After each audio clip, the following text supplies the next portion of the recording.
Bien, on passe à la suite du cours maintenant. Donc on en est au grand 4, comparer deux quantités. Donc je commence par la définition. Comparer deux nombres, ça revient à déterminer le plus grand du plus petit, ou éventuellement dire s'ils sont égaux.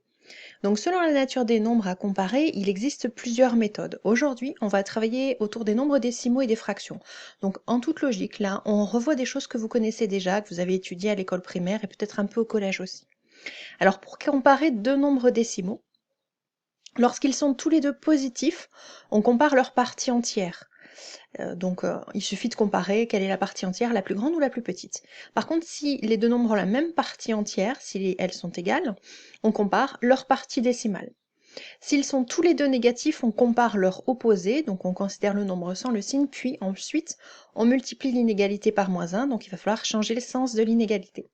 Lorsque les deux nombres sont de signe contraire, et bien évidemment c'est le négatif qui est le plus petit. Donc un exemple.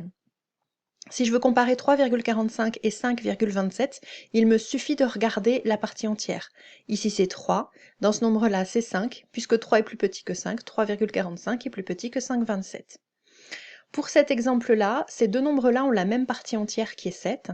Donc on va comparer leur partie décimale. J'ai 207 ici et j'ai 21 ici. Alors attention, 21 c'est plus petit que 207, mais il faut avoir le même nombre de chiffres dans la partie décimale pour comparer. Donc en fait, on va comparer 207 et 210. Et puisque 207 est plus petit que 210, alors 7,207 est plus petit que 7,21. Pour terminer un exemple avec des nombres négatifs, on va commencer par comparer les nombres positifs. 3,45 c'est plus petit que 5,27.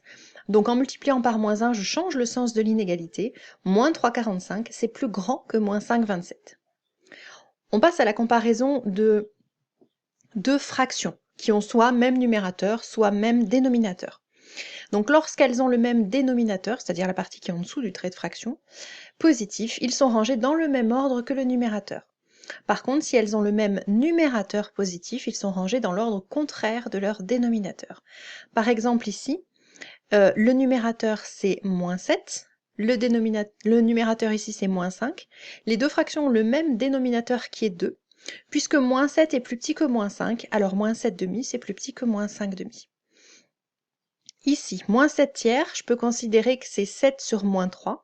-7/4, c'est 7 sur -4. J'ai donc deux fractions qui ont le même numérateur qui est 7.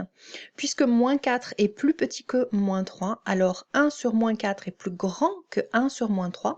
Les inverses sont rangés dans l'ordre contraire. Du coup, -7/3 est plus petit que -7/4. Pour vous entraîner à ça, je vous ai sélectionné une page de jeux. Alors, ce sont des jeux de CM1, CM2, je ne me rappelle plus, donc de l'école primaire. Évidemment, du coup, vous choisissez le niveau 3, le niveau plus difficile. On vous fait ranger des nombres décimaux ou des fractions dans l'ordre croissant ou décroissant. Faites attention dans quel ordre sont rangés les nombres. Si c'est plus grand ou plus petit en bas, on peut vite se faire avoir. Vous vous entraînez là-dessus et puis on se retrouve mercredi pour la suite.